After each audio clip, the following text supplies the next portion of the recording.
ಮೂರ್ತಿ. ಇದು ಜಪಾನ್ ದೇಶದಲ್ಲಿ ನಡೆದದ್ದು. ಒಬ್ಬ ರೈತ ಇರ್ತಾನೆ.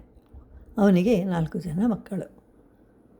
ಮನೆ, ಮಕ್ಕಳು, ಸಂಪತ್ತು ಎಲ್ಲವೂ ಇತ್ತು.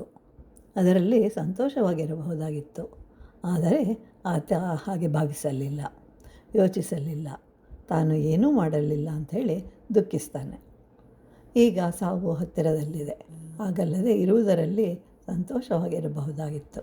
ಆಗ ಅದೇ ಸ್ವರ್ಗವಾಗ್ತಾ ಇತ್ತು, ಇಲ್ಲವಾದರೆ ಅದೇ ನರಕ. ಆಯ್ಕೆ ನಮ್ಮ ಕೈಯಲ್ಲಿಯೇ ಇದೆ. ನೀನು ಎಲ್ಲವನ್ನು ಕೊಟ್ಟಿರುವೆ, ಅದನ್ನು ಅನುಭವಿಸಲಿಲ್ಲ. ಏನು ಮಾಡಿದರೆ ಒಳ್ಳೆಯದು ಎಂದು ಚಿಂತಿಸಲಿಲ್ಲ. ನಾವು ಒಳ್ಳೆಯ ಬದುಕನ್ನು ಕಟ್ಟಿಕೊಳ್ಳಬಹುದಾಗಿತ್ತು. ದಟ್ಟವಾದ ಕಾಡೊಂದಿತ್ತು. ಅದನ್ನು ದಾಟಿದರೆ ಊರು ಸಿಗ್ತಾ ಇತ್ತು. ಅಲ್ಲಿಯ ಒಬ್ಬ ರೈತನ ಮನೆ ಇತ್ತು. 4 ಮಕ್ಕಳು. ಆತ ಸಂತೋಷವಾಗಿರಬಹುದಾಗಿತ್ತು. ಆದರೆ ಅದನ್ನು ನಾಶ ಮಾಡಿಕೊಳ್ತಾ ಇದ್ದಾರೆ. ಹೀಗೆ ಆಲೋಚಿಸುತ್ತಾ ಬಹಳ ದೂರ ಹೊರಟನು. ಹೀಗೆ ಹೋಗ್ತಾ ಇರುವಾಗ ದಾರಿಯಲ್ಲಿ ಒಂದು ಮೂರ್ತಿ ಸಿಕ್ಕಿತು.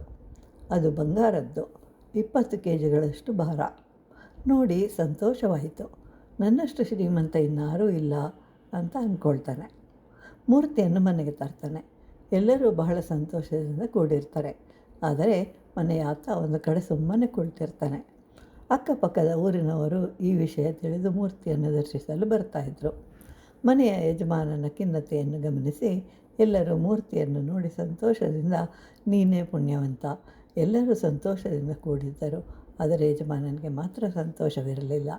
ಯಾಕೆ ಅಂತ ಕೇಳಿದಾಗ, ನಿಮಗೆ ಗೊತ್ತಿಲ್ಲ, ಅದರಲ್ಲಿ ಬರೆದಿದೆ, ಇದು ಬುದ್ಧನ 18ನೇ ವಿಗ್ರಹ. ಅಂದರೆ ಇದಕ್ಕೆ ಮೊದಲಿನ 17 ವಿಗ್ರಹಗಳು ಸಿಗಬೇಕು.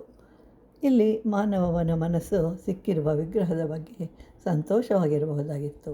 ಇಲ್ಲದ ವಿಗ್ರಹಗಳ ಬಗ್ಗೆ ಏಕೆ ಚಿಂತಿಸಬೇಕು? ನಾವು ಈ ಜಗತ್ತಿಗೆ ಬಂದಿರುವುದು ಚೆನ್ನಾಗಿ ಬದುಕಲು.